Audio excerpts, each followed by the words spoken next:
Well, pull up a stump. You know what time it is, right? Well, at the end of the day, when we get done cleaning these shrooms, you know how we do it in Missouri, right? Pull up a stump. Alright, well, the season's been pretty good to us. Here's how many morels I got so far. This is my gleaning bag for the day. Remember, we went out there and we had a little fun.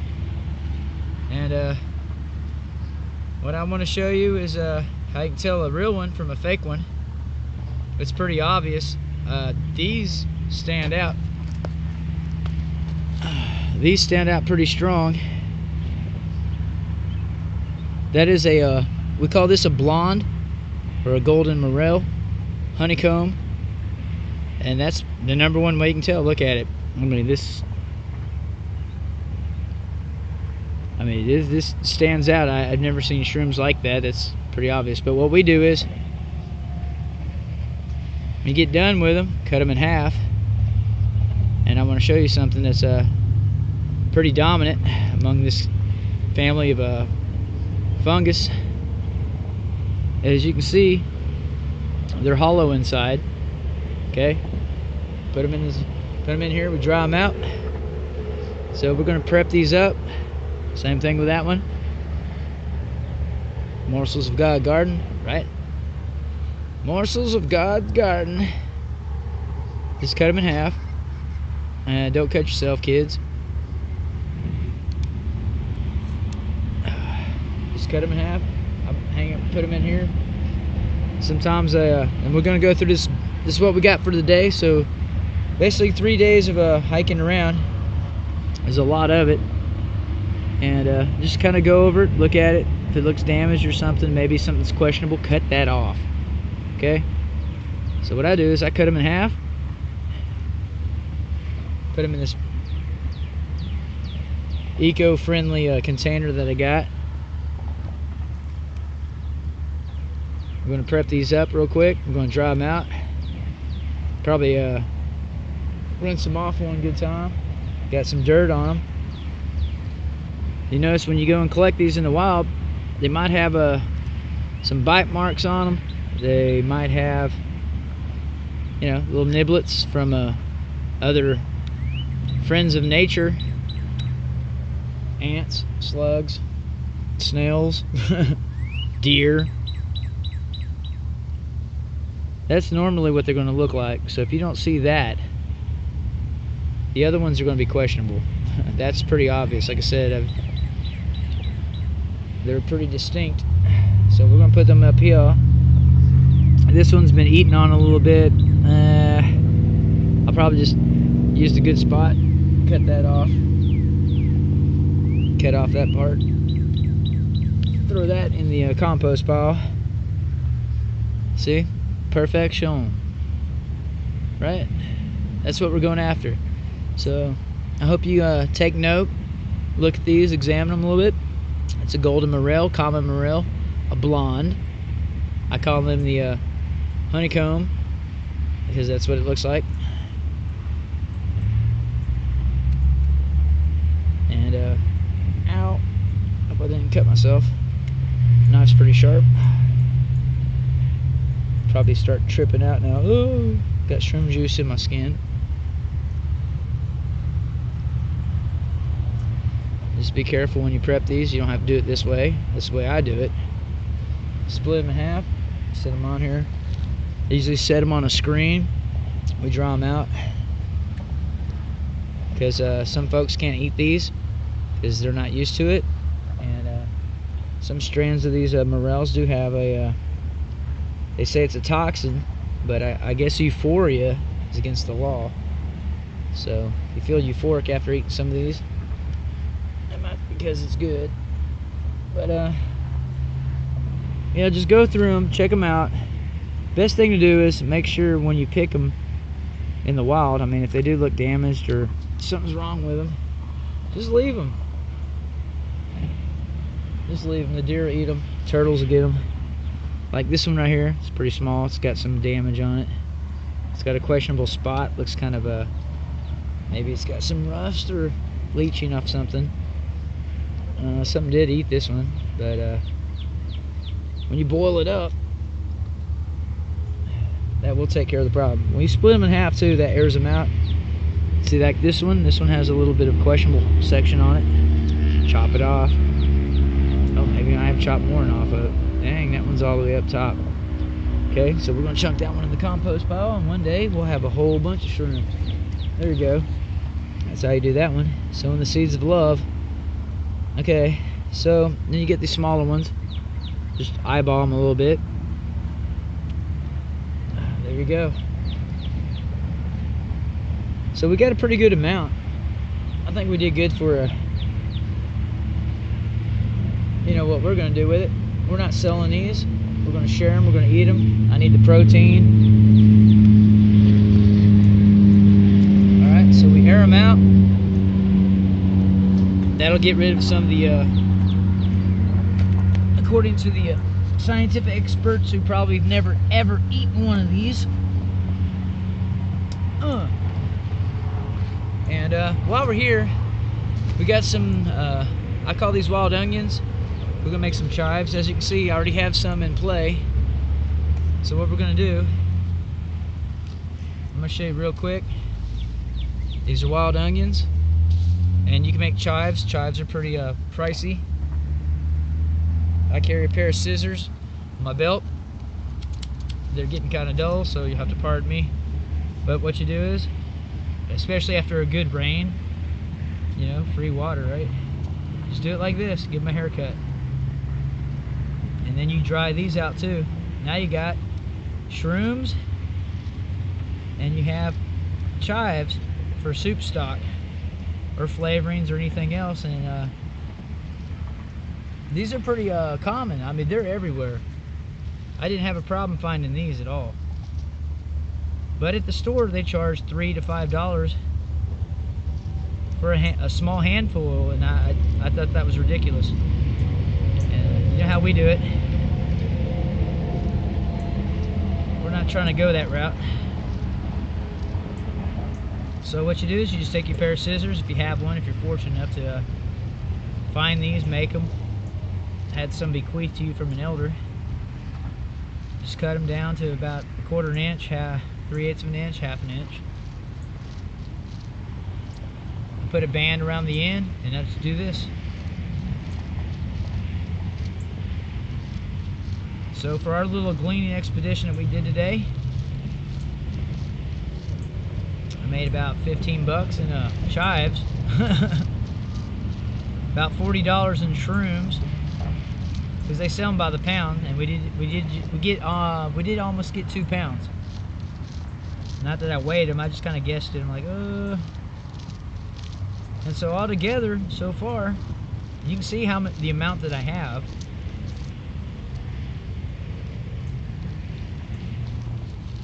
But I don't sell my food. I don't believe in that. I think there's something wrong with it. That's probably the #1 reason why we have poverty. So when you get done with the wild onions that you have, I ate these from Texas all the way here. I'm almost in Iowa. I came back to central Missouri. I'm in Ozarks here, God's Garden, like I said.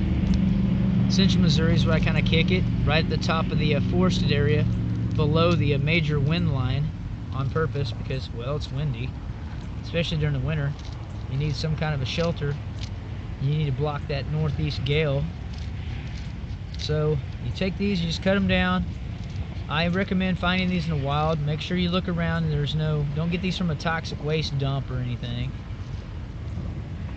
I get these around places where nobody has been in a long time, if you know what I mean.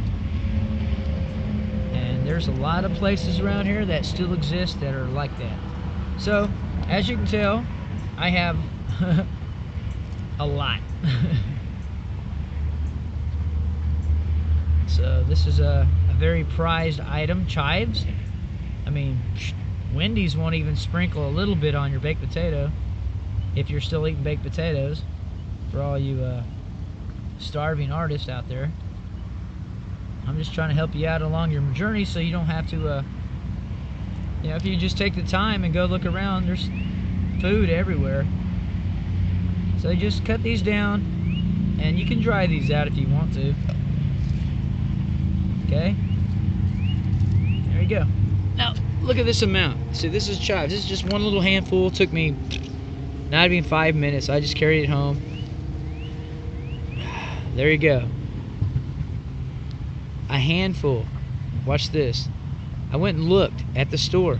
A handful, probably about like that big, is almost $5. So I have about $40 worth of chives in here. Okay, so we have that. What I wanted to show you was the amount of morels that we have, and you can cut these down too. But the proper way to prepare them without worrying about if you have never eaten these before, and you might have some issues with them. Okay, if you've never eaten these before, what I recommend is the same thing I did. I brought these home, I dried them out. I cut them in half just like this, and when you cut them in half, the air does something to them a little bit. It dries it out, it weakens if it does have any kind of adverse effect that you might not enjoy. It pulls that out. But a lot of the animals that eat these raw, deer, elk, squirrels, of course, you know, squirrels are kind of nutty anyway, they don't have a problem with it. But as far as we're concerned, we're going to cut them in half, we're going to air them out. I usually put them on the screen. I don't have my screen up right now. I usually have a screen where I dry these out. And then we cut them into portions. We cut them down in little bits, kind of pretty much the same way we did the onions, and we're going to use them for soup stock. Right now, if I were to go and actually trade this, that's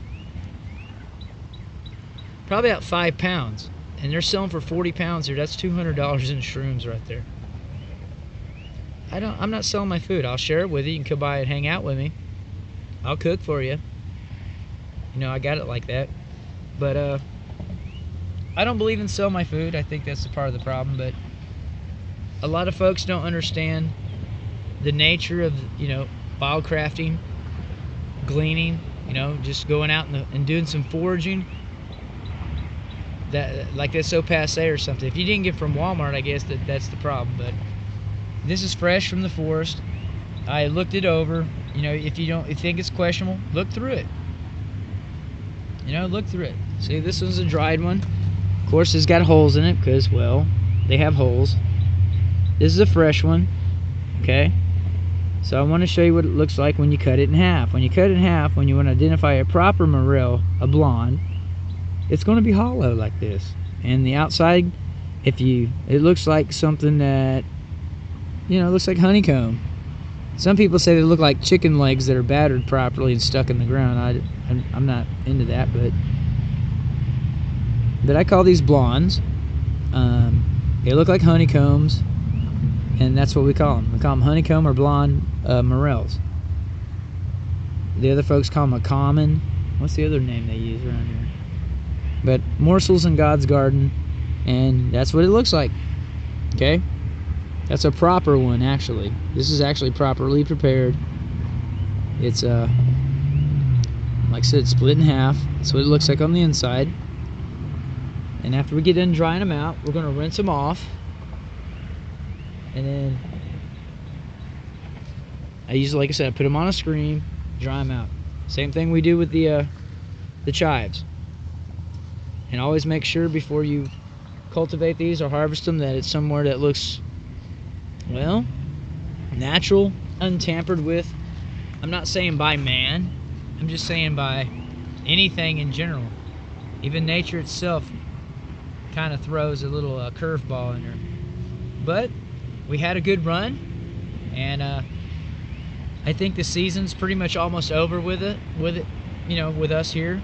And this is the probably the most amount of protein I'm going to get all year, other than nuts and other grasses and things like that. Maybe some fish. I'm not big on hunting, so the only thing I actually do is probably going to use the fish.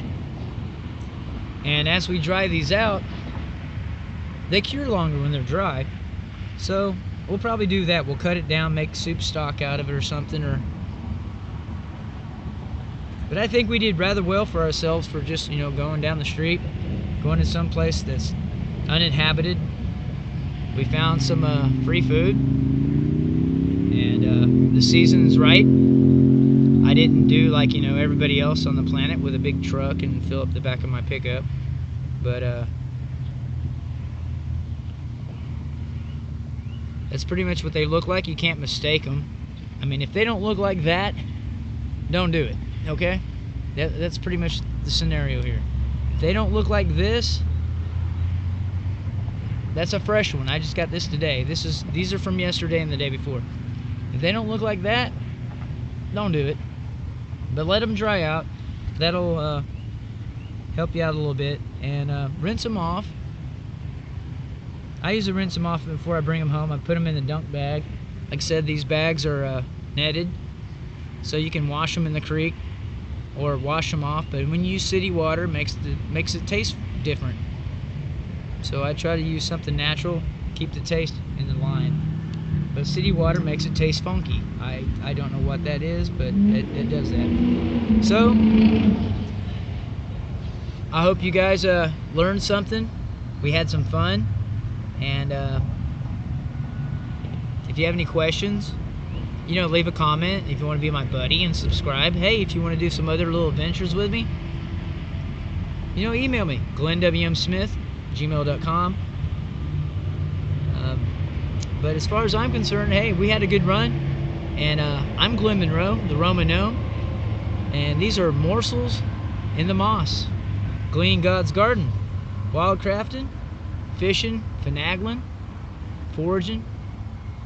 And it's not complicated. The only problem is that you just need to know, hey, what can I do? You know, we've been told our whole life what we can't do. You know what I'm saying? We've been told, most of the rules that I've ever seen were do nots. This is what I can do. I can go out here and do that. Didn't cost me anything except for a little adventure. Walked around. I think this took me altogether maybe 2 hours. Altogether 2 hours. And I got that. So, plus that. So we're good. But anyhow, I'm Glenn Monroe. And this is Morsels in God's Garden. Alright, Morsels in the Moss. Did you catch that? I messed up. But yeah, this is Morsels in the Moss, Gleaning God's Garden, and yeah, that's pretty much it. So if you, like I said, if you have any questions, you're kind of an amateur, maybe you've seen them, maybe you haven't. There's other kinds of foods out here that are available, and you know, just pretty much just take a stroll out in the wilderness and you can find it. So with that, I appreciate for hanging out with me. We had a good little run. I'm happy. I'm impressed. And